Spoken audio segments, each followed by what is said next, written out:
Paige Bueckers embroiled in referee controversy despite 22-point game against Fever.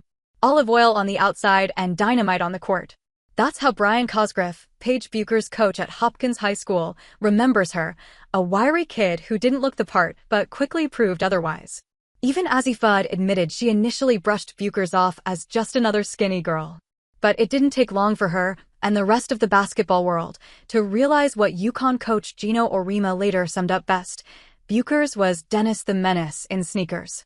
You know, charming, cute kid, means well, but just cannot help themselves, Auriemma told Time magazine. They have to do something on the court, off the court, say something to let you know that there's some mischief lurking in there.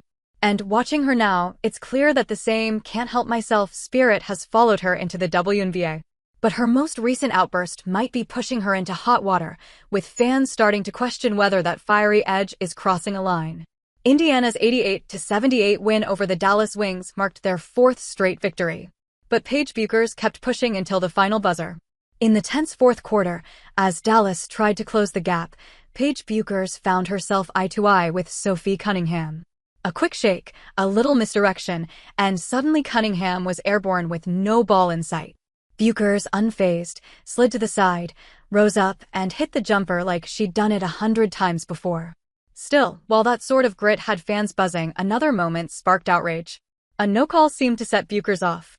And instead of letting it go, she walked right up to the referee, imitating what her opponent did. She even appeared to brush against the ref in the process. And fans?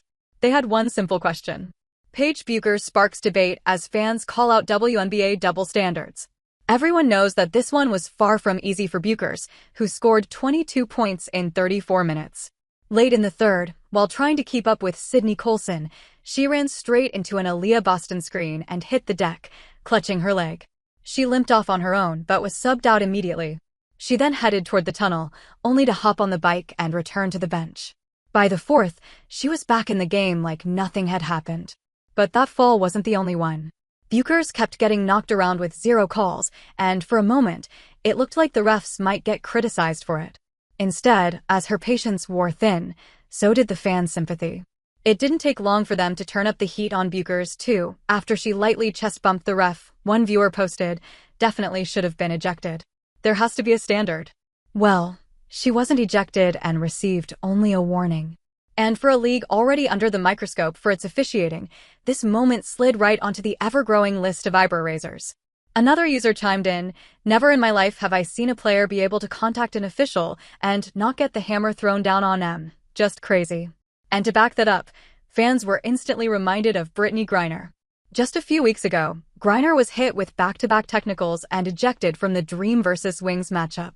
What triggered it? Minimal contact while arguing a call with referee Angelica Suffren. Griner wasn't mocking, just pleading her case. Still, she was tossed out without hesitation. Then someone brought up a preseason incident with Clark. Technically, preseason doesn't count toward official tallies, but Clark did receive a tech during the preseason finale. "I know some people who technical for hitting simply hit the stanchion in frustration," they wrote. What happened was Cece threw the ball against the stanchion out of frustration after a steal, and the referee hit her with a tech instantly. No contact, no gesture at the ref. Just raw emotion, and it still drew a whistle. So the reaction is understandable. Another commenter pointed out, next time Cece plays, she gets to do exactly the same thing, and better not get a foul, tech, or thrown out. But that's not how it works. According to the WNBA rulebook, any physical contact with an official, no matter how slight, is automatically a technical foul. That includes disrespectful gestures, profanity, or even following the official too closely in dissent. So then, why wasn't Bueckers called for it? Some fans believe it comes down to legacy. "Because she went to UConn," said one user. UConn's lineage in the WNBA is undeniable. From Sue Bird to Diana Taurasi, that school has produced stars, and with that, the perception of privilege. Meanwhile, players like Clark, who came from schools outside the pipeline, are assumed to be held to stricter standards, even when they've proven themselves just as marketable and impactful. And it didn't help Bueckers' case that this isn't the first time she has resorted to such expressions. Lately, she